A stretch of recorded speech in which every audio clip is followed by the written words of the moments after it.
একটু ভাবেন যে আমাদেরকে চলে যেতে হবে। এই কথাটাই মূলত আল্লাহ সূরাতে আমাদেরকে মেসেজ আকার দিয়েছেন, ঠিক কিনা?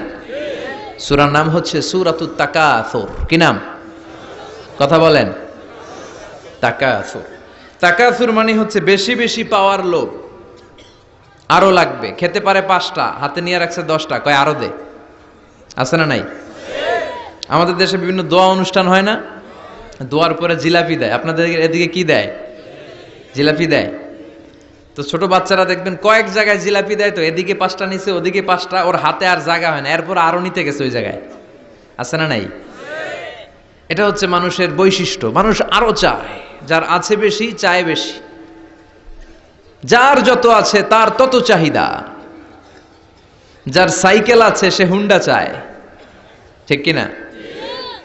যার হুন্ডা আছে সে প্রাইভেট কার চায়, চায় না? যার প্রাইভেট কার আছে সে প্লেন চায়। একটা প্লেন যদি থাকতো আমার, খালি উঠতাম আকাশে। যার প্লেন আছে ও হেলিকপ্টার চায়, ঠিক কিনা?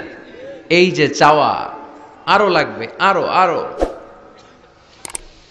যার 2 তলা সে 5 তলা বানাতে চায়, ঠিক কিনা? যার 4টা বাড়ি ও 8টা বাড়ি চায়, তাই না? এলাকার মেম্বার চেয়ারম্যান হতে চায়, চেয়ারম্যান এমপি হতে চায়, এমপি মন্ত্রী হতে চায়, মন্ত্রী কি হতে চায়? প্রধানমন্ত্রী হতে চায়। কিন্তু এদেশে অসম্ভব। কথা বলেন। এই দেশে সবাই প্রধানমন্ত্রী হতে পারবে? ঘুরে ফিরে 2-1 জন, ঠিক কিনা? তো যারাই প্রধানমন্ত্রীর আসনে বসে এই দেশে, আল্লাহ যেন তাদেরকে কোরআনের আলোকে এদেশ চালানোর তৌফিক দান করে। ইদানিং সময় দেখতে পাচ্ছি যে মাননীয় প্রধানমন্ত্রী শেখ হাসিনা অনেক বিষয়ে জিরো টলারেন্সে রয়েছেন। I do appreciate such kind of initiative in Bangladesh. এখন দেখতে পাচ্ছি যে দুর্নীতি দমন কমিশন আগের চেয়ে একটু সচল হয়েছে, ঠিক কিনা? বিভিন্ন মন্ত্রণালয়ের কাজের যে স্পিড, এটা একটু বেড়েছে। এটা যেন লোক দেখানো না হয়, এটা যেন সাময়িক সময়ের জন্য না হয়, এটা যেন একটা কন্টিনিউয়াস প্রসেস হয়। তাহলেই বাংলাদেশের উন্নতি হবে। চিল্লায় বলেন, ঠিক কিনা? আমরা জনসাধারণ, আমরা খেটে খাওয়া মানুষ, আমরা খুব বেশি কিছু চাই না। আমরা চাই নিরাপত্তা, আমরা চাই দুবেলা দুমুঠো খেয়ে পড়ে থাকার অধিকার, আমরা চাই কথা বলার স্বাধীনতা, আমরা চাই চিন্তার স্বাধীনতা, আমরা চাই আসল অর্থে স্বাধীনতা। চিল্লায় বলেন, ঠিক কিনা? এরকম একটা দেশ যেন আমরা গড়তে পারি, আল্লাহ তৌফিক দাও। তাহলে যার আছে যত বেশি, তার চাহিদাও তত বেশি। এজন্য বিষ্ণু বলেছেন, উনজুর ইলা মান হুয়া আসফালা মিন, তোমার চেয়ে যে নিচে আছে তার দিকে তাকাও, তোমার চেয়ে যে উপরের দিকে আছে তার দিকে তাকিও না। উপরের দিকে তাকালে তোমার কষ্ট লাগবে, কিন্তু নিচের দিকে তাকালে তোমার শুকরিয়া আদায় করতে মন চাবে, ঠিক কিনা? শেখ সাদি রাহিমাহুল্লাহ নাম শুনছেন না? ওনার একবার আর্থিক ভাবে খুব খারাপ অবস্থা যাচ্ছিল, ওনার পায়ে জোতা ছিল না। কি ছিল না? তো উনি মন খারাপ যে হায়রে, আমি এত বড় ইরানি কবি, আমি বালাগাল উলা বিকামালিহি কাশাফাদ দুজা বিজামালিহি লিখলাম, ওটা বিশ্বব্যাপী আমার এত নাম দাম, আমার পায়ে জুতা নাই। উনি বেজায় মন খারাপ করে রাস্তায় বেরিয়ে হাঁটছেন খালি পায়ে। হাঁটতে হাঁটতে হঠাৎ একটা লোকের দিকে তাকালেন, দেখলেন ওই লোকের 2টা পাই নাই। কি নাই? পা নাই। এবার উনি আল্লাহর শুকরিয়া করেন যে আল্লাহ অনেক দিয়েছো, অনেক দিয়েছো, শুকর আলহামদুলিল্লাহ। এজন্য আপনার চেয়ে খারাপ অবস্থানে যে আছে তার দিকে একটু তাকান। আপনি আপনার অবস্থানে সন্তুষ্ট না, কিন্তু অনেকে আছে আপনার অবস্থানে আসার জন্য সংগ্রাম করে যাচ্ছে। আপনার অবস্থানটা, আপনার বর্তমান অবস্থানটা অনেকের কাছে স্বপ্ন। সে স্বপ্ন দেখে আপনার জায়গায় পৌঁছার। এজন্য সব অবস্থায় শুকরিয়া করতে হবে। কার? সূরার নাম সূরাতুত তাকাসুর। সূরার নাম কি? তাকাসুর মানে বেশি বেশি চাওয়া। মানুষের স্বভাব হচ্ছে মানুষ বেশি বেশি চায়। রব্বুল আলামিন বলেন, আলহাকুমুত তাকাসুর হাত্তা যুরতুমুল মাকাবির। দুনিয়ার লোভ লালসা, বেশি বেশি পাওয়ার আকাঙ্ক্ষা তোমাদেরকে একেবারে গাফেল বানিয়ে দিয়েছে। এই গাফলতি কোনোদিন তোমাদের কমবে না যতদিন না তোমরা কবরের বাড়িতে ঢুকবা। কার কথা? রব্বুল আলামিন বলেন, আলহাকুমুত তাকাসুরু হাত্তা যুরতুমুল মাকাবির। দুনিয়ার লোভ লালসা তোমাদেরকে পাগল বানিয়ে দিয়েছে। এই গাফলতি পাগলামি কোনোদিন তোমাদের থামবে না যতদিন না তোমরা কবরে ঢুকবা। কার কথা? কবরে আমাদের ঢুকাই লাগবে, বাঁচার কোনো উপায় আছে? একদিন মাটির ভেতরে হবে ঘরে মন আমার, কেন বান্ধ দালান ঘর? প্রাণ পাখি উড়ে যাবে পিঞ্জর ছেড়ে, ধরা ধামে সবই রবে তুমি যাবে চলে। বন্ধু বান্ধব যত মাতা পিতা দ্বারা সুত সবই হবে তোমার পরে মন আমার, কেন বান্ধ দালান ঘর? একদিন মাটির ভেতরে হবে ঘরে মন আমার, কেন বান্ধ দালান ঘর? ঠিক কিনা? মাটির ভেতরে আমাদের যাওয়াই লাগবে, বাঁচার কোনো উপায় আছে? এজন্য রাব্বুল আলামিন বলেন দুনিয়াতে বেশি বেশি লাগবে, আরো বেশি চাই। এই প্রাচুর্যতার লোভ, সম্পদের লোভ, ক্ষমতার লোভ তোমাদেরকে একেবারেই গাফেল বানিয়ে দিয়েছে। আখিরাতকে একেবারে বেমালুম তোমরা ভুলে গিয়েছো। তোমাদের গাফলতি কমবে না যতদিন না তোমরা কবরের ভিতরে ঢুকবা। ঠিক কিনা? কবরে ঢুকার আগ পর্যন্ত এই যে আমাদের আরো চাই, আরো চাই, আরো লাগবে, এটা কোনোদিন কমবে না। একমাত্র কবরই পারে আমাদেরকে স্তব্ধ করে দিতে, আমাদেরকে থামিয়ে দিতে পারে শুধুমাত্র কেবলমাত্র কবর। চিল্লায় বলেন ঠিক কিনা? ওই কবরে ঢোকার আগ পর্যন্ত খালি হাত পাতে, আরো দাও আরো দাও। যারা হাত পাতে এদেরকে আরবিতে বলে ফকির। কি বলে? আল্লাহ বললেন তোদের স্বভাব হচ্ছে ফকিরদের স্বভাব। কার কথা? ইয়া আইয়ুহান নাসু আনতুমুল ফুকারাউ ইলাল্লাহ ওয়াল্লাহু হুয়াল গনিয়ুল হামিদ। ও দুনিয়ার মানুষেরা, তোমরা সবাই ফকির, আসল ধনী একজন। চিল্লায় বলেন তিনি কে? তিনি হচ্ছেন আল্লাহ। তিনি কারো কাছে চায় না, আর সবাই তার কাছে চায়। ঠিক কিনা? আমাদের স্বভাব আরো চাই, আরো চাই, আরো চাই। এই স্বভাবটা আমাদের পাল্টাতে হবে। আপনি একটু যোগ বিয়োগ দিবেন যে সুখে শান্তিতে, সুখ শান্তি খুব আপেক্ষিক বিষয়। খেয়াল রাখবেন, সুখ শান্তি টাকা দিয়ে কেনা যায় না। এই কথাটা মনে থাকবে। আপনার যদি টাকার পাহাড় হয়, খেয়াল করে বুঝেন, আপনার যদি টাকার পাহাড় হয়, সম্পদের পাহাড় হয়, আপনি গাড়ি কিনতে পারবেন, বাড়ি কিনতে পারবেন, কিন্তু সুখ কিনতে পারবেন না। সুখ কিনতে পাওয়া যায়? আছে ফেনীতে সুখ এন্টারপ্রাইজ আছে, যে জায়গায় সুখ বিক্রি করে। তাহলে আজকে নিয়ে যাব আমি গাড়িতে কইরা কয়েক কেজি। আছে? আছে না। সুখ কিনতে পাওয়া যায় না, এটা আপেক্ষিক বিষয়। আবার আপনার যদি অনেক টাকা হয়, পয়সা হয়, আপনি খেয়াল রাখবেন, আপনি খাট কিনতে পারবেন, দামি কম্বল কিনতে পারবেন, বালিশ কিনতে পারবেন, কিন্তু ঘুম কিনতে পারবেন না। ঘুম কিনতে পাওয়া যায়? ফেনীতে কেউ বেছে ঘুম? আপনি যদি ডাক্তারের কাছে যেয়ে বলেন ডাক্তার সাহেব আমারে 5 কেজি ঘুম দেন, ডাক্তার কবে ধুর মিয়া আমারই ঘুমে ধরে না, আমারই মাঝে মাঝে টেনশনের চোটে ঘুম আসে না, আপনারে কি দিব ঘুমের। তো এই জন্য ঘুম কিনতে পাওয়া যায় না। খেয়াল রাখবেন, সুখ শান্তি এগুলো আল্লাহর দান। অল্পেও সুখ থাকতে পারে। ঠিক কিনা? আপনি বিশ্বনবীর জীবনী পড়ে দেখেন, বিশ্বনবী অল্প খেতেন, অল্প পড়তেন, অল্প জমাতেন, আর অল্পের ভিতরে সুখ দিয়েছে কে? টাকা যার বেশি দুঃখ তার বেশি, টাকা যার বেশি কষ্ট তার বেশি, টাকা যার বেশি টেনশন তার বেশি।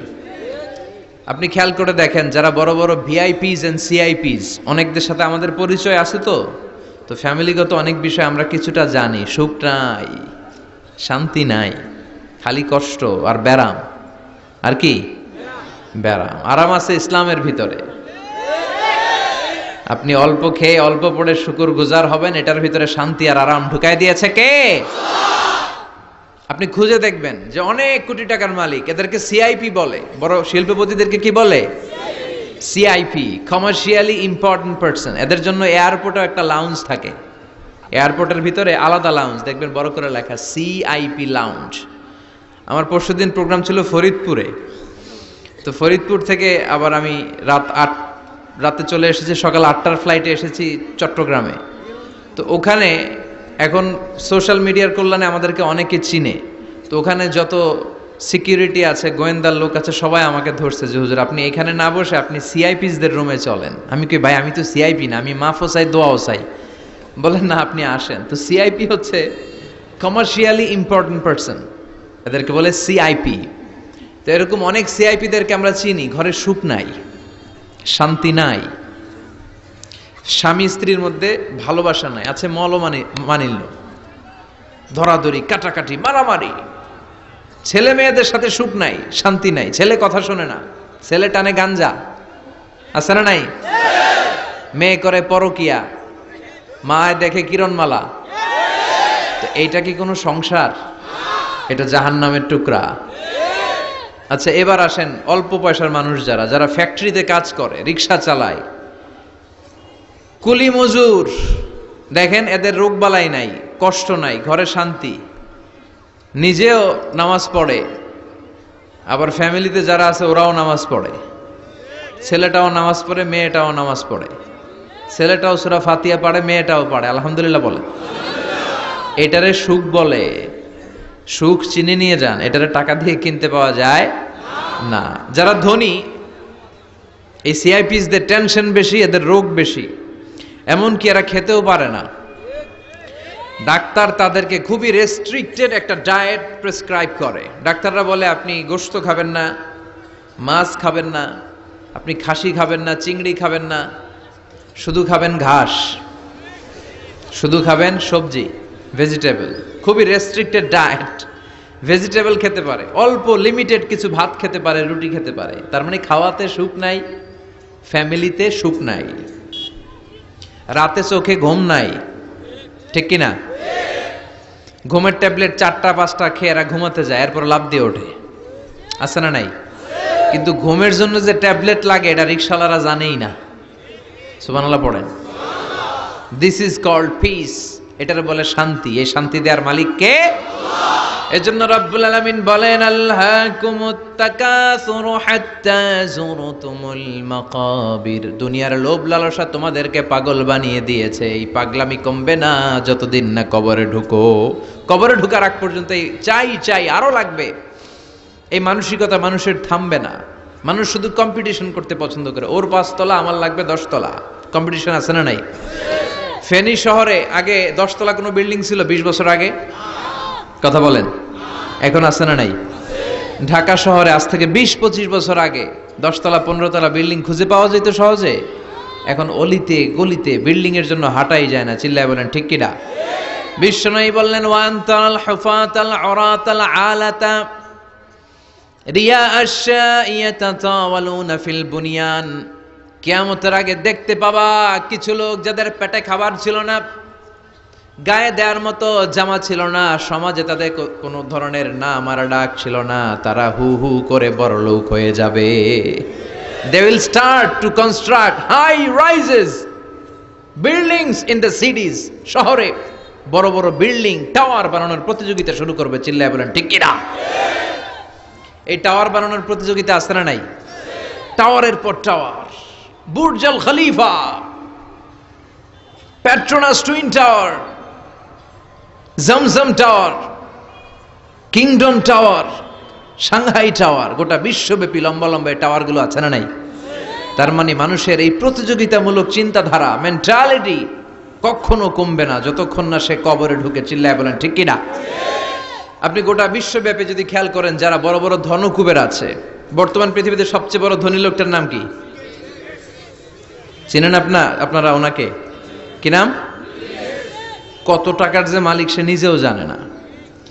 তার পকেট থেকে যদি 1 বান্ডিল টাকা পড়ে যায়, এই টাকাটা উঠাতে তার যত সময় লাগবে, এটা না উঠায় যদি সে হাঁটে, তার মেধার আইডিয়াগুলোকে কাজে লাগালে এর চেয়ে বেশি টাকা আরো জেনারেট হয়ে যাবে। কি পরিমাণে টাকার মালিক সে! বারেন ওয়াফেদ বারেন, কি নাম ওর? আল্লাহু আকবার। কত টাকার মালিক সে নিজেও জানে না। প্রিন্স ওয়ালিদ বিন তালালের নাম শুনেছেন? সৌদি ধনকুবের। সৌদি বর্তমান যে বাদশা, তার আগের বাদশার ভাগিনা, কিংডম হোল্ডিং কোম্পানির মালিক। তার একটা প্লেন আছে, পার্সোনাল জেট প্লেন, যেটার 70% মেড অফ গোল্ড। একটা বিমান, যে বিমানের 70% স্বর্ণ দিয়ে বানানো। নাউজুবিল্লাহ পড়বেন না? আমার ব্রুনাইতে একটা প্রোগ্রাম ছিল, পৃথিবীর সবচাইতে বড় যে প্যালেস, রাজপ্রাসাদ, এটার নাম হচ্ছে ইস্তানা নুরুল ইমান। প্রায় 2000 কক্ষ আছে ওটার ভেতরে। ওই রুমগুলোর ভেতরে যে কমোড আছে, টয়লেটের কমোড, এগুলো মেড অফ গোল্ড, স্বর্ণ দিয়ে বানানো। নাউজুবিল্লাহ কইবেন না? এই ইস্তানা নুরুল ইমানের মালিক হচ্ছে ব্রুনাইয়ের সুলতান হাসান আল বালখিয়া। তার সংগ্রহে 500টা রোলস রয়েস গাড়ি আছে। কয়টা? যে রোলস রয়েস গুলার কমসে কম দাম হচ্ছে বাংলাদেশি টাকায় 8 থেকে 10 কোটি টাকা। এরকম কয়টা আছে?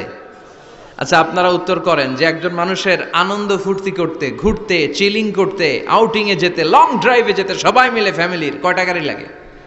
5টা? 10টা? হ্যাঁ, তার সংগ্রহে রোলস রয়েস গাড়ি আছে 500টা। পোরশে, ফারারে, লাম্বরগিনি, ওডি, রেঞ্জ রোভার, এই জাতীয় বিশ্ববিখ্যাত যে ব্র্যান্ড, এই পরিমাণ, কি পরিমাণ যে তার সংগ্রহে আছে, কালেকশনে আছে, তার কোনো শেষ নাই। তার মানে মানুষের মেন্টালিটি হচ্ছে যার আছে যত বেশি, তার চাই তত বেশি। চিল্লায় বলেন ঠিক কিনা? এজন্য রাব্বুল আলামিন বলেন, আল্হাকুমুত তাকাসুর হাত্তা যুরতুমুল মাকাবির। তোমাদের দুনিয়ার লোভ লালসা কোনোদিন কমবে না যতক্ষণ না তোমরা কবরের বাড়িতে ঢুকবা। ঠিক কিনা? এই কবরে ঢুকার আগ পর্যন্ত মানুষের সম্পদ আর অর্থের প্রতি লোভ লালসা আকাঙ্ক্ষা কখনো কমবে না। খেয়াল রাখবেন, সম্পদ উপার্জনে ইসলাম বাধা দেয় না। আপনি যদি হালাল পন্থায় উপার্জন করতে চান, এটারে হালাল রেখেছে কে? সম্পদ আপনি উপার্জন করবেন, খরচ করবেন, আপনার উপর জাকাত ফরজ হলে জাকাত দিয়ে দিবেন, কিন্তু সম্পদকে হৃদয়ে স্থান দেয়া যাবে। হৃদয়ে থাকবে কার ভয়? চিল্লায় বলেন কার? যাদের হৃদয়ে আছে আল্লাহর ভয়, তারা কভু পথ ভুলে যায় না। আল্লাহর প্রেম ছাড়া এই দুনিয়ায় কারো কাছে কোনো কিছু চায় না। রাতের আধারে যারা সেজদাতে রয়, দু চোখের শ্রুতে নদী যেন বয়। ছলনার হাতছানি যতই আসুক, পেছনে ফিরেও সে তাকায় না। যাদের হৃদয়ে আছে আল্লাহর ভয়, তারা কভু পথ ভুলে যায় না। আল্লাহর প্রেম ছাড়া এই দুনিয়ায় কারো কাছে কোনো কিছু চাই না, কারো কাছে কোনো কিছু চাই না। ঠিক কি না? মুমিনের অন্তরে তো মুমিন অর্থ সম্পদকে স্থান দিতে পারে না। মুমিনের অন্তরে মুমিন স্থান দিবে কাকে? চিৎকার করে বলতে হবে কাকে? তার মানে ইসলাম বলে তুমি সম্পদ উপার্জন করো, সম্পদকে তুমি আহরণ করো, কিন্তু সম্পদকে তুমি তোমার হৃদয়ে স্থান দিও না। হৃদয়ে স্থান দিবা কাকে? আবার সম্পদ পেয়ে যখন আপনি ধনী হয়ে যাবেন, জাকাত দেয়াটারেও ফরজ করেছে কে? দে জাকাত, দে জাকাত, তোরা দে রে জাকাত। তোর দিল খুলবে পরে, আগে খুলো খাত। দে জাকাত, দে জাকাত, তোরা দে রে জাকাত। পড়েন আমিন। আপনার দিল পরে খুলবে, আগে খুলতে হবে কি? হাত। হাত যাদের খোলা তাদেরকে পছন্দ করে কে?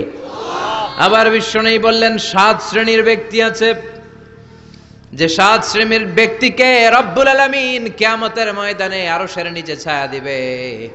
ওই 7 শ্রেণীর মধ্যে 1 শ্রেণীর ব্যক্তি এমন ব্যক্তি, ওই ব্যক্তি ডান হাত দিয়ে যেটা দান করে, তার বাম হাত ওই দানের ঘটনা টের পায় না। ডান হাতে দেয় কিন্তু বাম হাত টের পায়। তার মানে গোপন দান। কি দান? গোপন দান আল্লাহর কাছে খুব প্রিয়। গোপন দানের মধ্য দিয়ে আল্লাহর ক্রোধ রাগ কমে যায়। এজন্য গোপনে দান করবেন। আপনি মাহফিলে লোক দেখিয়ে 1 লক্ষ টাকা দিলেন, 10 লক্ষ, এটার মধ্যে যদি রিয়া থাকে, শো অফ, লোক দেখানো মানসিকতা থাকে, এটা হয়ে যাবে হাবা আম মানসুরা। মিজানের পাল্লা এটার কোনো ওজন হবে না। আর আপনি রাত্রিবেলা লুকিয়ে লুকিয়ে মসজিদের পাশ দিয়ে যাচ্ছিলেন, দেখলেন যে দান বক্স, পকেট থেকে 2 টাকার নোট বের করে দিয়েছেন। এটারে মিজানের পাল্লায় উহুদ পাহাড়ের সমান ভারী করবে কে? এজন্য আল্লাহ বলেন, গোলাম তোর গোপন দান আমার কাছে প্রিয়। বান্দা যখন গোপন দান করে, ওই গোপন দানকে আল্লাহ বাড়াতে থাকে, যদিও এটা পরিমাণে কম। আল্লাহু আকবার। গাভীর মালিক যখন নতুন বাছুর পায়, গাভী যখন বাছুর দেয়, উটের মালিক যখন নতুন উটের বাচ্চা জন্ম দেয়, উটের মালিক বড্ড খুশি হয়ে যায়। উটের মালিক উটের ছোট বাচ্চাটাকে খাইয়ে দাইয়ে পেলে পুষে বড় করে। আল্লাহ বলে, আমার সন্তুষ্টির জন্য যে এই ছোট্ট দানটুকু সেই দিন তুই করেছিস, তোর দানটাকে পেলে পুষে বড় করে আমি উহুদ পাহাড়ের সমান বানিয়ে তোর মিজানের পাল্লায় উঠাইয়ে দেব রে গোলাম। এজন্য লুকিয়ে দান করাটা শ্রেয়। আপনারা যারা দান করতে চান, আপনারা শো অফ না করে লুকিয়ে দান করবেন। রাজি আছেন তো? আর সম্পদশালী যারা হয়েছেন তারা যাকাত দিবেন। যারা যাকাত দেয় না, ওয়াল্লাযীনা ইয়াকনিজুনা যাহাবা ওয়াল ফিদ্দা ওয়ালা ইউনফিকুনাহা ফি সাবিলিল্লাহ ফাবাশশিরহুম বিআযাবিন আলীম। রব্বুল আলামিন বলেন, নবী, যারা সম্পদের মালিক, 10টা 20টা ফ্ল্যাটের মালিক, একরের পর একর জমির মালিক, বিশাল সম্পদের মালিক, তারপরেও সম্পদ জমিয়ে রাখে, আল্লাহর রাস্তায় যাকাত দেয় না, তাদেরকে আপনি কঠিন আযাবের সুসংবাদ দেন। পড়েন নাউজুবিল্লাহ। আওয়াজ করে বলেন তো, আযাবের সুসংবাদ হয় না দুঃসংবাদ? হওয়া উচিত দুঃসংবাদ, কিন্তু আল্লাহ বললেন আযাবের সুসংবাদ দাও। তার মানে এই আযাবটা যেন তেন কোনো আযাব নয়, এটা ভয়ঙ্কর একটা আযাব। এটা যেন তেন আযাব নয়। 1000 বছর জাহান্নামের ভেতরে জ্বালিয়ে রাখা লোহার খুন্তি দিয়ে আপনার পেটে একটা ছেক দেয়া হবে, কপালে একটা ছেক দেয়া হবে, পিঠের মধ্যে ছেক দেয়া হবে। নাউজুবিল্লাহ পড়েন। এজন্য আল্লাহ বললেন, কঠিন মর্মন্তুদ আযাব আর শাস্তি, পানিশমেন্টের সুসংবাদ দাও। ছেলে গণিত পরীক্ষায় ফেল করেছে, মা বলে, তুই ফেল করছস, তোর আব্বা এসে এমন মাইট দিবে, মাইট দিলে মজা টের পাবি।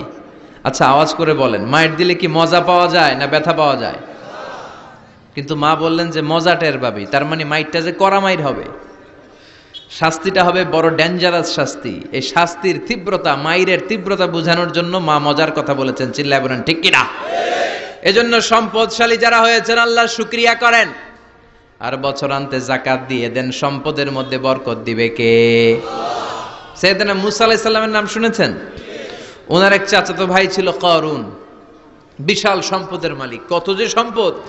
তার সব সম্পদগুলো সে সিন্ধুকের ভেতরে আটকে রাখতো। আর ওই সিন্ধুকের তালার যে চাবিগুলো, ওই চাবিগুলা কাঁধে তুলতে 10 জন মানুষ লাগতো। তাহলে সম্পদ কি কম না বেশি? সাইয়েদনা মুসা আলাইহিস সালাম বললেন, আল্লাহ তোমাকে সম্পদের মালিক বানিয়েছে, তুমি এই সম্পদের যাকাত দাও। কি দাও? সে বলে, না, আল্লাহ তো আমার সম্পদের মালিক বানায় নাই, ইন্নামা উতীতুহু আলা ইলমিন ইনদি, আমি আমার মেধা খাটিয়ে এই সম্পদের মালিক হয়েছি।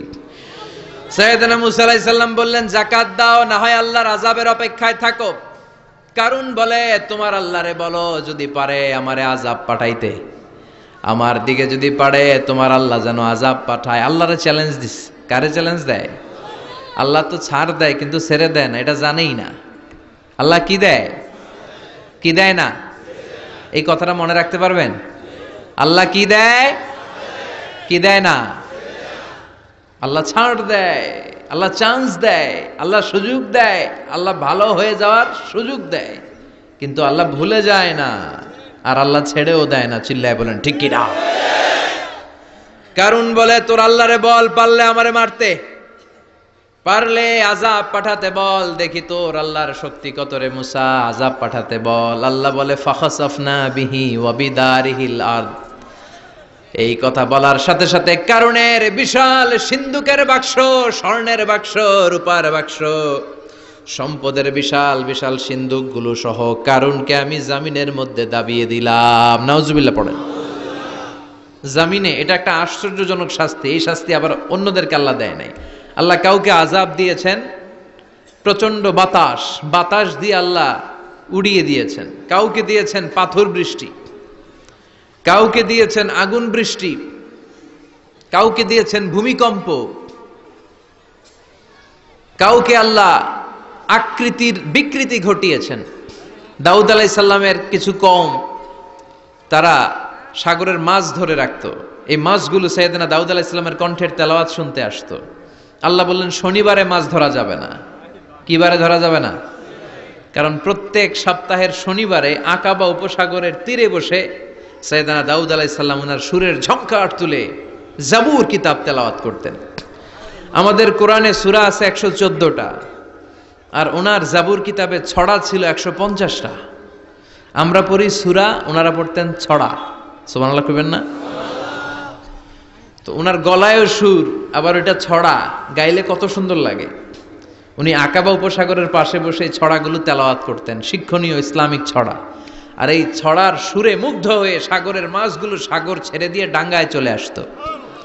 আল্লাহ বললেন দাউদের উম্মত খবরদার, শনিবারে মাছ ধরা যাবে না।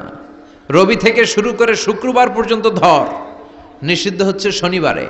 আদেশটা কার? নির্দেশনা কার? মানার দরকার আছে না নাই? দাউদ আলাইহিস সালামের কওম একটু বুদ্ধি করলেন। ওরা মনে মনে বুদ্ধি করলেন যে আল্লাহ শনিবারে ধরতে নিষেধ করছে, আমরা ধরবো না। শনিবারে আমরা জাল দিয়ে বেড়ি দিয়ে রাখবো। কি করব? জাতে মাতাল তালে ঠিক। শনিবারে ধরা যাবে না। একে অপরের বলতেছে এই খবরদার, শনিবারে মাছ ধরবি না। নিষেধ করছে কে? শনিবারে মাছ ধরা যাবে না। সবগুলো মাছ সাগর ছেড়ে দিয়ে যখন ডাঙ্গায় চলে এসেছে, ওরা শনিবারে এই মাছগুলো ধরে না, ওরা বেড়ে দিয়ে রাখে যাতে যেতে না পারে। শনিবার শেষ, ওরা সময়ের দিকে তাকায় থাকে, রবিবার শুরু হইলেই মার ধর। আছে না নাই? ও মিয়া, ওরা কৌশল করলে আমার আল্লাহর কি কৌশল জানা নাই? আল্লাহ বললেন কুনু কিরাদাতান খাসিইন, তারা অভিশপ্ত বানর হয়ে যাও।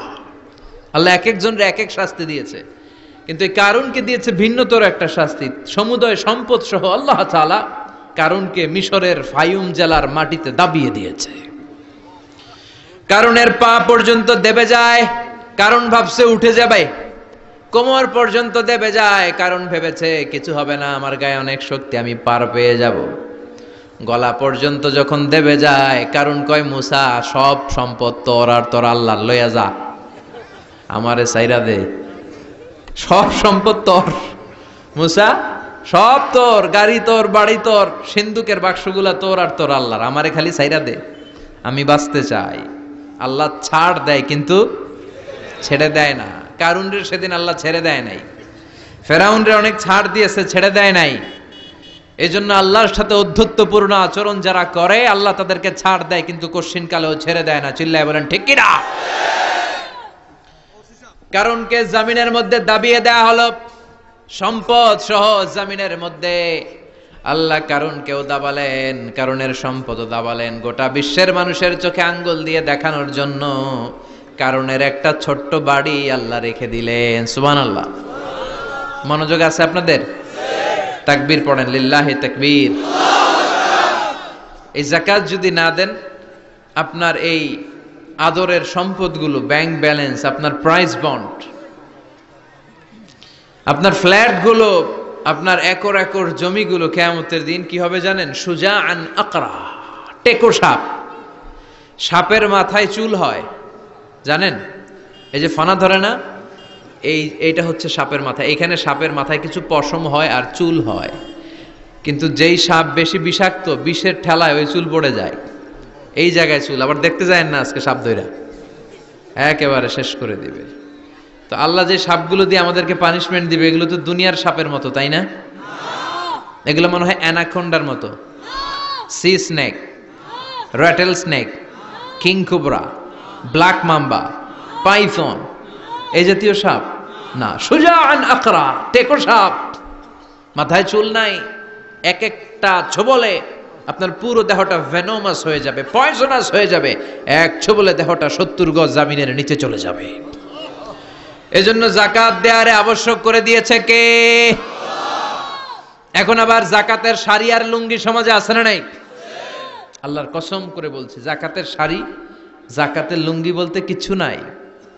এগুলো এমন শাড়ি মশারির চেয়েও পাতলা। এগুলো আপনি গরিবদের হাতে তুলে দেন কি করে? এই ঠাট্টা করার স্পর্ধা আপনাকে কে দিয়েছে? অনেক ভিআইপি সিআইপিসরা আছে, অ্যানাউন্স করে দেয়। আমার ওই বাংলো বাড়ির সামনে ফেব্রুয়ারির অত তারিখে আসবেন সবাই, 14ই ফেব্রুয়ারি আসবেন, ভালোবাসার শাড়ি দিয়ে দিব সবাই। তো এই পাতলা শাড়ি নেওয়ার জন্য আসে মহিলারা, শাড়ি দিবে 5,000, মানুষ আসছে 1 লাখ, পদপৃষ্ট হয়ে মারা যায়, এরকম আছে না নাই? আপনার জাকাতের শাড়ি নিতে এসে ম্যানেজমেন্টের অভাবে, সুন্দর ব্যবস্থাপনার অভাবে পদপৃষ্ট হয়ে যারা মারা গেল, এদের হত্যার দায়ভার আপনি কিয়ামতের দিন এড়াতে পারবেন না। চিল্লায় বলেন ঠিক কিনা? যাকাত এসেছে দারিদ্র বিমোচনের জন্য, to wipe out the poverty from the society। সমাজ থেকে আপনি দারিদ্রতাকে ঝাড়ু পেটা করে বিদায় করবেন, এজন্য এসেছে যাকাত। একজন লোককে যখন আপনি যাকাত পে করবেন, এমন পরিমাণে যাকাত আপনি তাকে দিবেন যে তার জন্য আর অন্য কোথাও যাকাতের লাইনে যে হাত পাতা না লাগে। কথা বুঝতে পেরেছেন? এজন্য যাকাতের শাড়ি, যাকাতের লুঙ্গি কোনোদিন দিবেন না। আপনি 10,000 জনকে দেওয়ার দরকার নেই, আপনি 10 জনকে দেন, 10টা সিএনজি কিনে দেন। তাদের ঘরে যদি কর্মক্ষম ছেলে পেলে থাকে, অটো রিক্সা কিনে দেন, সিএনজি কিনে দেন, একটা অস্ট্রেলিয়ান গাই কিনে দেন, দুধ বিক্রি করে ফ্যামিলিটা চলবে, ঠিক কিনা? আপনি একটা চায়ের টং দোকান করে দেন, একটা ঝালমুড়ির দোকান করে দেন, তাহলে তার এই কাজের মধ্য দিয়ে তার পুরো ফ্যামিলিটা লিড করতে পারবে। চিৎকার করে বলেন ঠিক কিনা? এইভাবে যাকাত দিতে রাজি আছেন তো? আপনাদের মধ্যে থেকে যদি কারো যাকাত ফরজ না হয়, আপনাদের আত্মীয় স্বজনদের মধ্যে যাদের যাকাত ফরজ হয়েছে, এই মেসেজটা পৌঁছে দিতে হবে। রাজি আছেন? রাজি আছেন? এজন্য রব্বুল আলামিন বলেন, আলহাকুমুত তাকাসুরু হাত্তা যুরতুমুল মাকাবির। দুনিয়ার লোভ কোনোদিন তোমাদের কমবে না যতদিন না তোমরা কবরে ঢুকো। কবরে ঢোকার আগ পর্যন্ত আমাদের লোভ কমবে? চিল্লায় বলেন কমবে না। আমরা এই দুনিয়াটাকেই সব মনে করি, আসলে এটা কি সব?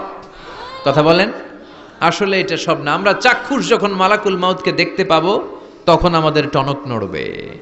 আমরা প্রত্যেকেই কিন্তু মালাকুল মাউতকে দেখব, বিশ্বাস হয়? প্রত্যেকেই আমরা দেখব, ভালো হলেও দেখব, খারাপ হলেও দেখব। নিজ চোখে আমরা মালাকুল মাউতকে দেখতে পাবো, আর আমাদের রূহ তিনি কবজ করে নিয়ে যাবেন। চিৎকার করে বলেন ঠিক কিনা?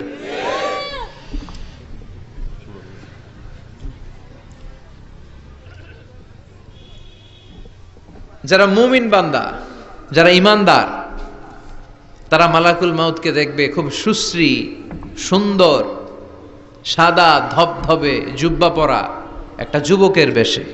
আলহামদুলিল্লাহ পড়েন। আপনারা ইনশাল্লাহ এই সূরাতে মালাকুল মাউতকে দেখবেন।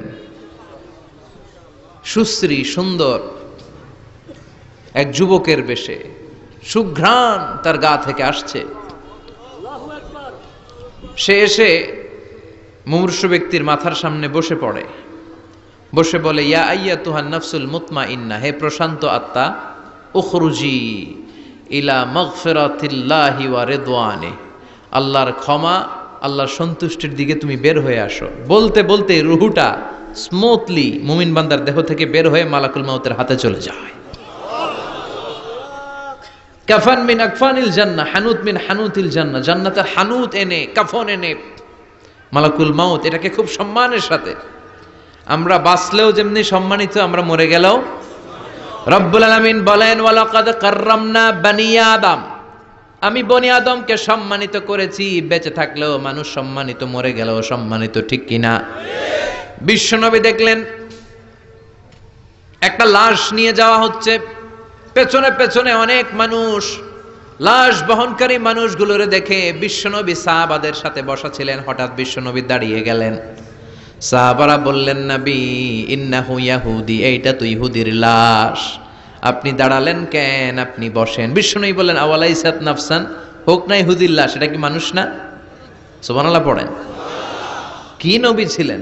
মানবতা, হিউম্যানিটি কাকে বলে তিনি গোটা বিশ্বের মানুষের চোখে আঙ্গুল দিয়ে শিখিয়ে গিয়েছেন। বিশ্বনবী বললেন, এটা মানুষ, মানুষকে আমি অনেক সম্মান দান করেছি। I have dignified the status of the sons of Adam, আমি আদম আলাইহিস সালামের সব সন্তানকে সম্মানিত করেছি। চিল্লায় পড়েন সুবহানাল্লাহ। আল্লাহ আমাদের সম্মান এত বাড়িয়েছে যে নূরের ফেরেশতারাও এই মানুষকে সেজদা দিতে বাধ্য হয়েছে, ঠিক কিনা? তুমি মাটির আদমকে প্রথম সৃষ্টি করিয়া ঘোষণা করিয়া দিলে শ্রেষ্ঠ বলিয়া, তাই তো নূরের ফেরেশতা করে আদমকে সেজদা, ঠিক কিনা? তাই তো নূরের ফেরেশতা করে আদমকে সেজদা, সবার চেয়ে সম্মান দিলে মাটির আদমকে। আল্লাহু আল্লাহু তুমি জাল্লে জালালুহু, শেষ করা তো যায় না গে তোমার গুণগান। আল্লাহু আল্লাহু, সুবহানাল্লাহ পড়েন। তার মানে মানুষের সম্মান আছে না নাই? এই মুমিন বান্দাকে আল্লাহ এত সম্মান দেয়, মালাকুল মাউত পুরুষের আকৃতিতে আসে, যুবকের আকৃতিতে আসে, ধবধবে সাদা জুব্বা পরে জান্নাতি কাফনে করে রুহুটা নিয়ে এল্লিনে চলে যায়। আল্লাহ আমাদের মৃত্যুটা যেন এরকম ইমানের মৃত্যু হয়। আরো জোরে পড়েন আমিন। আর যারা কাফের, আহলুস শিমাল, বামপন্থী, ইসলাম বিরোধী, এরাও মালাকুল মাউতকে দেখে, তবে ভয়ঙ্কর আকৃতিতে দেখে, ভয়ঙ্কর। যত কুৎসিত হতে পারে একজন মানুষের চেহারা, যত দুর্গন্ধ বেরোতে পারে একজন লোকের দেহ থেকে, এরকম ভয়ঙ্কর অগ্নিমূর্তি নিয়ে মালাকুল মাউত তার কাছেও আসে, সেও দেখে। তবে এসেই মালাকুল মাউত ত্রাস সৃষ্টি করে। কি সৃষ্টি করে? আপনারা হাইওয়েতে বাসে করে ঢাকায় যেতে কখনো ডাকাতের কবলে পড়েছেন? কেউ কেউ কেউ হয়তো পড়েছেন। ডাকাতরা কি করে জানেন? ডাকাতরা সংখ্যায় কম। পড়েছ, অনেকে পড়েছ, তাদের অভিজ্ঞতা আছে। ডাকাতরা সংখ্যায় 5 জন, বাসে আছে 50 জন, তারপরে 50 জন কাঁপতে থাকে। এর কারণ ডাকাতরা এসেই শুরুতে একটা ত্রাস সৃষ্টি করে।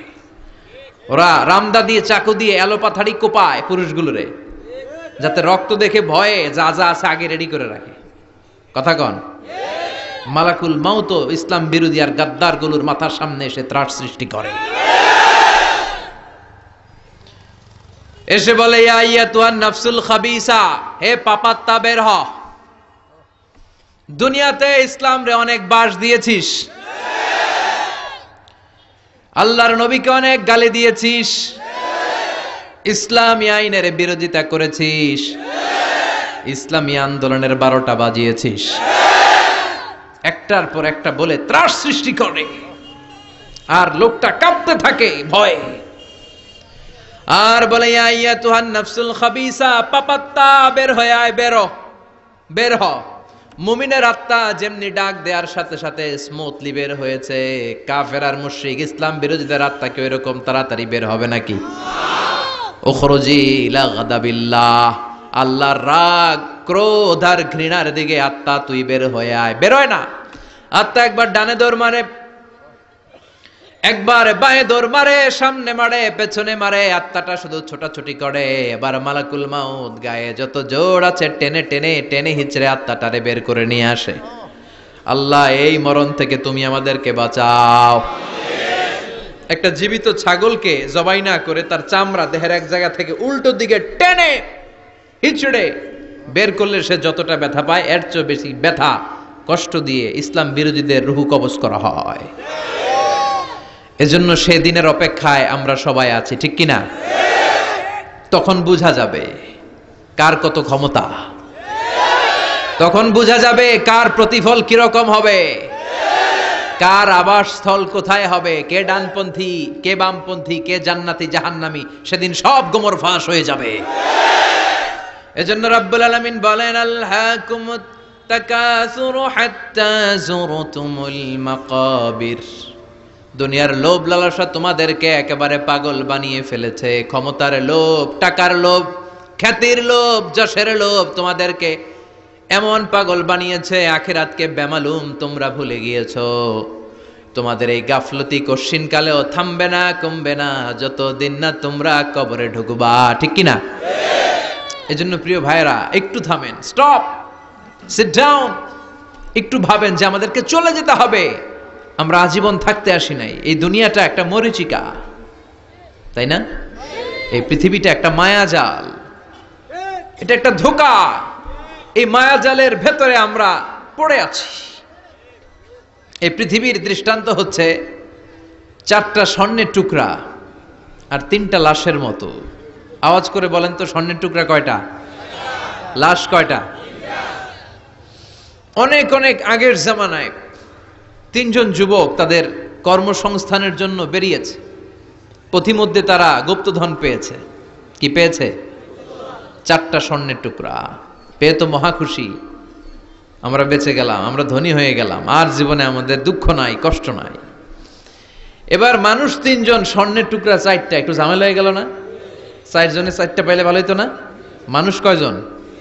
স্বর্ণের টুকরা কয়টা? 4টা।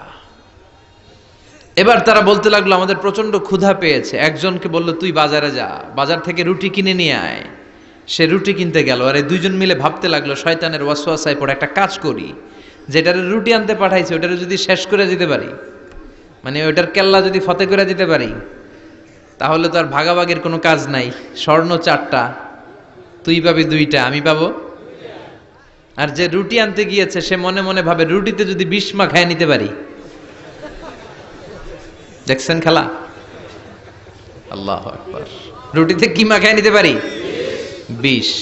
তাহলে এই 2টারে 20 মাখানো রুটি খাওয়ায় দিলাম, 4টাই আমার। আমার আর ধরে কে? তো যেই চিন্তা ওই কাজ। ওরাও রুটির সাথে, উনিও রুটির সাথে 20 মাখাইছে, এরাও রেডি হয়ে আছে কখন আসবে। আসার সাথে সাথে ওইটারে ধইরা আইজো মায়ের কাইলো মায়ের মাইরা ওইটার ভর্তা বানায় ফেলাইছে। ওইটা অক্কা পাইছে, শেষ। এবার 2 বন্ধু মহা খুশি, তুই 2টা আমি 2টা, লাফাইতেছে আনন্দে। এক বন্ধু কয় লাফাইস কম, ক্ষুধা লাগছে অনেক, আগে খেয়ে নেই। আগে কি করি? এবার প্যাকেট থেকে 20 মাখানো রুটি বের করে রুটি খাই, ওই 2টাও শেষ। 4টা স্বর্ণের টুকরার জায়গায় পড়ে আছে, আর 3টা লাশ পাশে পড়ে আছে। হাযিহি মাসালু হায়াতিদ দুনিয়া, এটাই তো দুনিয়ার জীবনের দৃষ্টান্ত। বাড়ির জায়গায় বাড়ি পড়ে থাকবে, ক্ষমতার মসনদের চেয়ারটা জায়গায় পড়ে থাকবে, মানুষগুলো থাকবে না। ঠিক কিনা? আপনি খেয়াল করে দেখেন, আপনারা যদি কেউ জিজ্ঞেস করে ভাই এই বাংলো বাড়িটা কার, আপনি খুব গর্ববোধ করে বলেন যে এটা আমার বাড়ি, বলেন না? একটু খেয়াল করেন, আপনার বাবা যখন এই বাড়িতে থাকতো, কেউ যখন জিজ্ঞেস করতো বাড়িটা কার, আপনার বাবাও বলতো এটা আমার বাড়ি। আপনার দাদাও খুব পরিচয় দিত, এটা আমার বাড়ি। এই বাড়ি কার? আমার। আপনার দাদার দাদার দাদাও বলতো এটা আমার বাড়ি। আপনি মরে গেলে এই বাড়িটাই, যেটারে আপনি আমার আমার বলে আগলে রাখতেন, আপনার ছেলে তখন শুরু করবে আমার। কথা কন? ছেলে মরে গেলে নাতি বলবে আমার।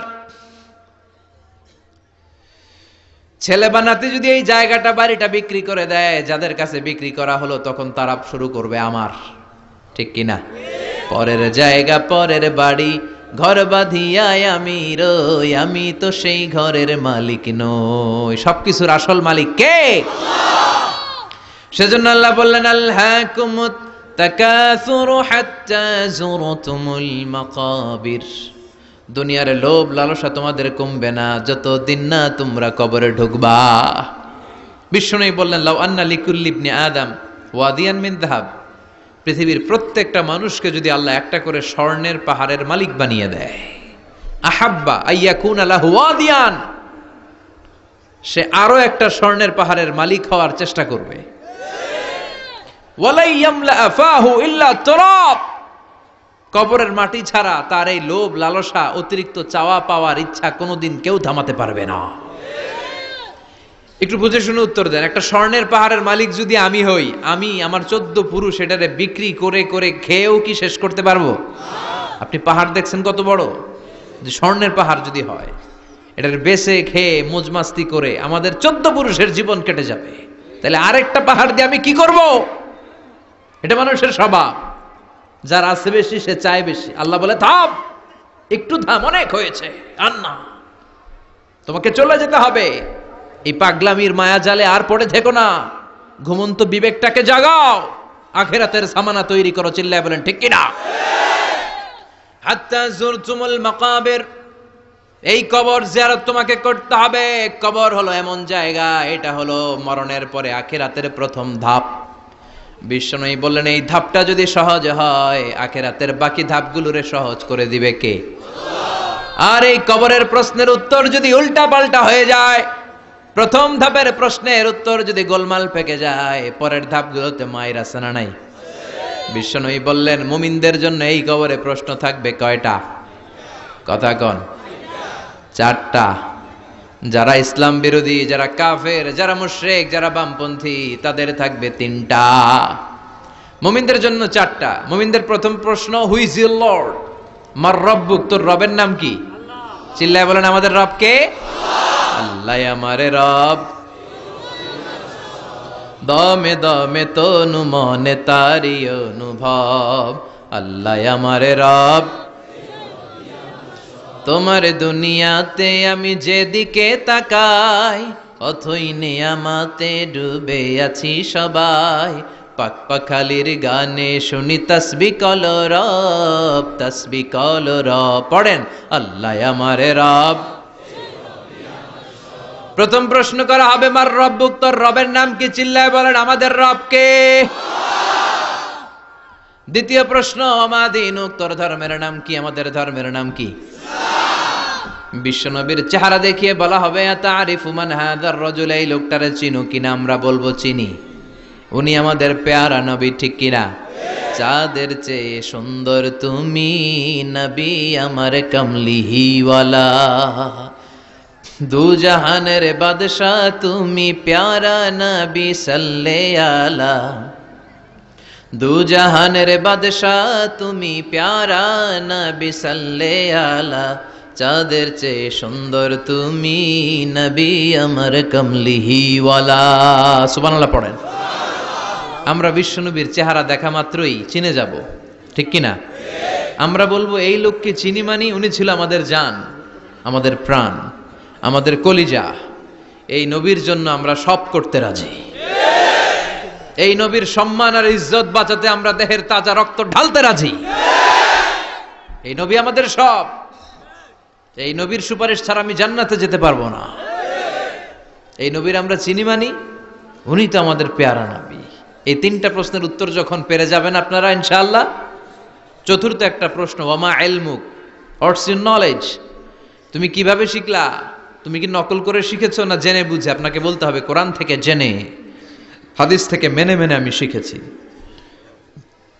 4টা প্রশ্নের উত্তর যখন আপনি করে ফেলবেন, ফেরেশতারা বলবে আহলান সাহলান মারহাবান বিক, খোশ আমদেদ, সুস্বাগতম, তুমি তো কপালওয়ালা। আলহামদুলিল্লাহ পড়েন। ইফতাহু লাহু বাবুন ইলাল জান্নাহ, তার কবর থেকে জান্নাতের দিকে একটা দরজা খুলে দেয়া হবে। ওয়া ইফসাহু লাহু কবরুহু 70 যিরান, তার কবরটারে 70 হাত লম্বা বানিয়ে দেয়া হবে। ওয়া ইউলবাসু মিন লিবাসি আহলিল জান্নাহ, জান্নাতের 2টা পোশাক তার গায়ের মধ্যে পরিয়ে দেয়া হবে। এরপরে ফেরেশতারা বলবেন নাম কানাউমিল আরুস, ঘুমাও। বাসর রাতে বর যেমনি কনেকে নিয়ে প্রশান্তির ঘুম দেয়, আনন্দের ঘুম দাও, ঘুমাও। আপনি আরামসে ঘুমাবেন। আলহামদুলিল্লাহ পড়েন। এই ঘুম আপনার ভাঙবে না যতক্ষণ না ইসরাফিলের সিঙ্গার ফুৎকার না আসে। আপনার এই ঘুম আর ভাঙবে। আর যারা ইসলামের বিপক্ষের শক্তি, কাফের মুশরিক, তাদেরকেও বসানো হবে মালাকা নাসওয়াদা নাজরাকান, নীলাবচ কৃষ্ণ বর্ণের 2জন ফেরেশতা আসবে। এদের চোখ থাকবে নীল, গায়ের রং কালো। দেখতে কেমন লাগবে রে ভাই? আল্লাহু আকবার। এসে বলবে বস, আনসার দে, মার রব্বুক, তোর রব কে? ও আল্লাহ জানবে না। ও বলবে লা আদ্রি, আমি কিছু জানি না, আমি ভালো মানুষ, আমারে মাফ করে দেন, আমারে ছাইরা দেন, আমি জানি না রব কে। কয় দাঁড়া, আর 2টা বাকি প্রশ্ন, এরপরে দেখাইতেছি ফাইনাল খেলা। দ্বিতীয় প্রশ্ন, মা দীনুক, তোর ধর্মের নাম কি? কয় জানি না, মাফ করে দেন। লা আদ্রি, আমি ধর্ম টর্ম জানি না, আমি তো চিয়ার্স করতাম, চিয়ার্স, আমি ড্রিঙ্কস খাইতাম, আমি ধর্ষণে সেঞ্চুরি করতাম, আমি শাহবাগের মঞ্চে উঠে ইসলামের বিরুদ্ধে ভাষণ দিতাম। আমার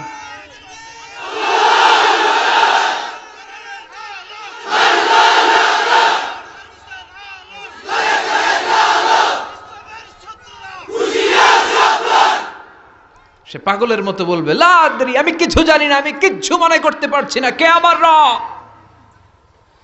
আমার কিছু মনে নাই, আমার জীবনটা আমি ডেডিকেট করেছি ইসলামের বিপক্ষে, আমার জীবনটা আমি শেষ করেছি কোরআনের বিপক্ষে। দুইটা প্রশ্ন শেষ, বাকি কয়টা?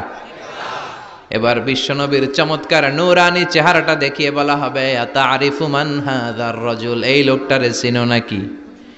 সে বলবে আমি এই লোকটারে চিনি না, আমার দলের লোকেরা যা করত, নাস্তিকরা যা করত আমিও তাই করতাম, সবাই লোকটারে গালি দিত, আমি ওই লোকটারে গালি দিতাম, আমি এই নবীর বিরুদ্ধে ব্লগের মধ্যে উল্টা পাল্টা লিখতাম। আছে না নাই? ফেরেশতারা বলবে লা দারাইতা ওয়ালা তারাইতা, তুই তো পোড়া কপাল, তুই তো একটা প্রশ্নের উত্তর করতে পারলি না। ফায়ুতরাকু বিমাতারিক মিন হাদিদ, লোহার হ্যামার দিয়ে এবার পিটিয়ে পিটিয়ে ওর গায়ের গোশতগুলো থেতলে ফেলা হবে। ওয়ায়ুকালু লিল আরদি, জমিনকে বলা হবে ইলতাইমি, ও কবরের জমিন, কবরের মাটি, দুই দিক থেকে তুই চাপা দে। কি দে? দুই দিক থেকে চাপা মার, এক একটা চাপার চোটে পাজরের হাড়গুলো ভেঙে টুকরো টুকরো হয়ে যাবে। আল্লাহ এই পরিস্থিতি থেকে, ওই কঠিন বিপদের দিন তুমি আমাদের বাঁচিয়ে দিও, আমরা যেন সবগুলো প্রশ্নের যথাযথ উত্তর করতে পারি, তুমি তৌফিক দাও। এজন্য আল্লাহ বললেন আলহাকুমুত তাকাসুরু হাত্তা যুরতুমুল মাকাবির, তোমাদের লোভ লালসা কোনোদিন কমবে না যতদিন না তোমরা কবরের ভেতরে ঢুকো। এই কবরে আমাদেরকে যেতে হবে, ঠিক কি না? এটা থেকে পালাবার কোনো সুযোগ আছে? কোনোভাবে বেঁচে থাকা যাবে? এজন্য মাঝে মাঝে কবরে যাবেন। কই যাবেন? বিশ্বনবী বলেছেন নাহাইতুকুম আন জিয়ারাতিল কুবুর, একটা সময় তোমাদেরকে কবর জিয়ারত করতে নিষেধ করেছিলাম, আল আনা ফাজুরুহা ফাইন্নাহা তুযাক্কিরুল আখিরা, তবে এখন সমস্যা নাই, এখন কবর জিয়ারত করো, কেননা কবর জিয়ারত করলে আখিরাতের কথা স্মরণ করায় দেয় কে? মাঝে মাঝে কবরস্থানে যাবেন আর ভাববেন যে এখানে আমাকে আসতে হবে, চলে যেতে হবে আমাকে, এটা আমার আসল জায়গা। তবে মহিলারা যাবেন না, কারণ মহিলারা লাশ, কবর আর রক্ত দেখলে সহ্য করতে পারে না, তারা বিলাপ শুরু করে দেয়। আছে না নাই? ও মা গো, মইরা গেল গো, কই গেল রে, আছে না নাই? চুল টানে, লাফালাফি, বিলাপ করে নারীরা। হৃদয় নরম তো, এদের হৃদয় আবার খুব নরম। তো এই জন্য নারীরা কবরে যাবেন না, আপনারা কবরের বাইরে থেকে আপনার আব্বার জন্য দোয়া করে ফেলবেন। পুরুষরা যাবেন, প্রায় কবরে যাবেন। কবরের চারদিকে ডিজাইন করে বড় দেয়াল, গম্বুজ, এগুলো করা যাবে না। আর কবরে পড়ে থাকা ব্যক্তির কাছে কিছু চাওয়া যাবে? চাইতে হবে কার কাছে? ইদা সাআলতা ফাসআলিল্লাহ ওয়া ইদা ইসতাআনতা ফাসতাইন বিল্লাহ, যদি চাইতে হয় কার কাছে চাও? সাহায্যের দরকার, কে সাহায্য পাঠাতে পারে? এজন্য বিপদে আপদে সব সময় কার কাছে চাবো? বিশ্বনবীর কবরের সামনে দাঁড়িয়েও কিছু চাওয়া যাবে? যাবে না, কারণ বিশ্বনবীও চাইতেন কার কাছে? বিশ্বনবী নিজেই চাইতেন আল্লাহর কাছে। এজন্য আমাদেরও চাইতে হবে কার কাছে? আল মাইয়িতু ফিল কবর কাল গরীকু ফিল বাহর, সাঁতার না জানা ব্যক্তি সাগরে পড়ে গেলে যেমন অসহায়, মরে গেলে মানুষটা তার চেয়েও বেশি অসহায়, ঠিক কিনা? অসহায় কবরের মানুষ আপনারে কি দিবে? দিবেন তো আপনি। আপনি যেই তার জন্য দোয়া করবেন, ফাতিহা পাঠ করবেন, ইখলাস পাঠ করবেন, তার জন্য মাগফিরাত কামনা করবেন, আপনি দোয়া করলে তার জীবনের গুনাহ ক্ষমা করে দিবে কে? কিন্তু সে কি আপনার বিপদ থেকে মুক্ত করতে পারে? তাহলে এই সূরাতুত তাকাসুর থেকে আমাদের জীবনের জন্য শিক্ষা হচ্ছে, we have to go back to our Lord. আমাদেরকে আমাদের রবের কাছে হাজিরা দিতে হবে, আমাদের কিন্তু ফিরে যেতে হবে। এই চিন্তাটা আমাদের মাথায় রাখার দরকার আছে না নাই? চিল্লায় বলেন, মাথায় রাখার দরকার আছে না নাই? আজকে থেকে মাঝে মাঝে একটু ভাবা যাবে না যে আমাদেরকে চলে যেতে হবে? সাইয়েদনা ওমর ফারুক বলতেন, মুতু ক্বাবলা আন তামুতু, মরার আগে একবার মরো। হাসিবু ক্বাবলা আন তুহাসাবু, আল্লাহ তোমার হিসাব নেওয়ার আগে তুমি একবার তোমার নিজের হিসাব নাও। বাড়িতে বসে দাগ কাটবেন, ভালো কাজ খারাপ কাজ লিখবেন, ভালো কয়টা করছেন, খারাপ কয়টা করছেন, এবার নিজে একটু হিসাব করেন আপনার অবস্থা কি হতে পারে। বিছানায় একবার চোখ বন্ধ করে লম্বা হয়ে শটান হয়ে শুয়ে যান, আর ভাবেন আপনি নাই। লোকজন কান্নাকাটি করবে, অ্যানাউন্স করা হবে আমাদের অমুক ভাই দুনিয়াতে নাই, বিকেল 4টায় জানাজা, জানাজা শুরু হয়ে যাবে। হাজার হাজার আপনার বন্ধু বান্ধবরা এসে কাঁদবে, জানাজা দিয়ে খাটিয়াতে করে কবরে রেখে দিয়ে আসবে, কেউ সাথে যাবে না, কেউ না। এই ঘটনাটা আমার, আপনার, আমাদের সকলের জীবনে ঘটতে যাচ্ছে। গোয়িং টু হ্যাপেন ভেরি সুনার, খুবই দ্রুত হতে যাচ্ছে। কবে হতে যাচ্ছে আমরা কেউ জানি না। The most certain thing in our life is death, and the most uncertain thing in our life is the time of death. আমরা চলে যাব, এটা নিশ্চিত। কবে যাব কেউ জানি না। তাই আসুন আমরা প্রতিদিন কবরের কথা অনেকবার স্মরণ করি। আল্লাহ আমাদেরকে বোঝার তৌফিক দান করো।